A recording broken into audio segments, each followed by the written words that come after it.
Good morning, কেমন আছো সবাই? অনেক দিন পরে আবার একটা ব্লগ নিয়ে এলাম। ঠান্ডা তো খুব পড়েছে, আর ঠান্ডা মানেই শীতের খাওয়া দাওয়া, শীতের ঘোরাঘুরি আর অবশ্যই ফ্যাশন। সকালে উঠেই অনলাইন থেকে কিছু পর্দার অর্ডার করেছিলাম, সেগুলো অবশ্যই আয়ুষের হেল্প নিয়ে সেগুলোকে সেট করে ফেললাম। আজকে তোমাদের নিয়ে যাব একটা ঐতিহাসিক স্থানে। এটা সত্যি অনেক ঐতিহাসিক নিদর্শনের মধ্যে আছে, যেটা অনেক বছর আগের, এবং সমস্ত ডিটেলসটা আমি তোমাদের সাথে শেয়ার করব। যদিও ডিসেম্বর জানুয়ারি মাসে এখানে ঢোকা যায় না, কারণ লাখ লাখ মানুষের ঢল নামে, প্রচুর মানুষ আসে এবং অলমোস্ট কলকাতা থেকে হেঁটে হেঁটে এখানে আসেন। আরে বাবা, এত কিছু বললে আর কোথায় গেছিলাম সেটাই তো বললে না। আমরা গেছিলাম ব্যাসিলিকা অফ দি হোলি রোজারিতে। বুঝতেই পারছেন না কোথায় গেছিলাম? আচ্ছা, ব্যান্ডেল চার্চের নাম শুনেছেন নিশ্চয়ই। এটা ব্যান্ডেল চার্চেরই অফিসিয়াল নাম। চলুন তাহলে এবার চার্চের ইতিহাসটা একটু জেনে নেওয়া যাক। শোনো, ইতিহাসে আমি অনেকটাই উইক, সেটা তুমি খুব ভালো মতোই জানো। তুমি ইতিহাস বলবে, আমি ডেফিনেটলি সেটা খুব মন দিয়ে শুনবো। কিন্তু তার আগে আমি সবাইকে একটু জানিয়ে দিই যে ব্যান্ডেল চার্চ কিভাবে আসবেন। হাওড়া বা শিয়ালদা স্টেশন থেকে ট্রেনে করে সোজা ব্যান্ডেল স্টেশন, সেখান থেকে অনেক অপশন পেয়ে যাবেন আপনারা। আর যারা বাই কার আসবেন সেক্ষেত্রে দিল্লি রোড আর জিটি রোডের অপশন তো খোলাই আছে। নাও এবার বলো, খুব সুন্দর করে গল্পের ছলে কিন্তু বলবে। পর্তুগিজদের ভারত তথা ভারতে পদার্পণের সাক্ষ্য বহন করে এই চার্চটি। 1599 সালের প্রথম প্রতিষ্ঠা।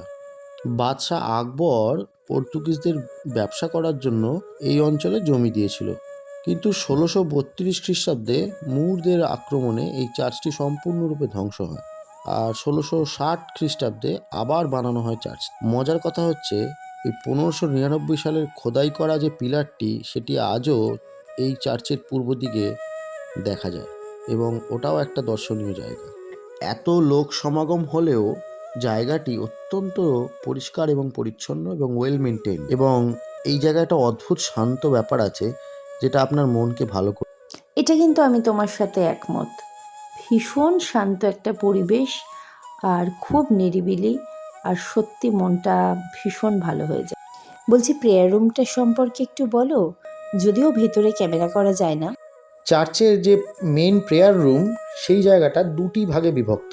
ফ্রন্ট রোতে যারা খ্রিস্টান আছেন তারাই সচরাচর ভেতরে ঢুকে থাকেন, এবং ব্যাক রোতে যারা অন্য ধর্মের লোকেরা এখানে আসেন, চাইলে তারা থাকতেও পারেন। তবে যেহেতু ভিডিওগ্রাফি অ্যালাউড নয়, তাই ভেতরের স্থাপত্যটা আপনাদের সাথে শেয়ার করতে পারলাম না, যেটা এক কথায় অসাধারণ। এই প্রসঙ্গে একটা কথা বলে রাখি যে আমরা কিন্তু ব্যান্ডেল চার্চ গেছিলাম এন্ড অফ নভেম্বর, তো সেই কারণে প্রচণ্ড খালি ছিল। খুব ভালোভাবে আমরা ঘুরতে পেরেছি, কিন্তু ভেতরে কিন্তু ক্যামেরা করা একদম নিষেধ। যেটুকু করেছি খুব রিস্কে করেছি, যদিও উচিত হয়নি। তবে আমাকে ডিলিট করতে বললে আমি ডিলিট করে দিতাম। এবার সরাসরি চলে এলাম মার্কেটে, কারণ বড়দিন যখন, আমার বাচ্চার জন্য কিছু জিনিস তো নিতেই হবে। তোমরাও দেখতে থাকো, তোমরাও বড়দিন ভালোভাবে মজা করো। আজ আসি, সবাইকে মেরি ক্রিসমাস।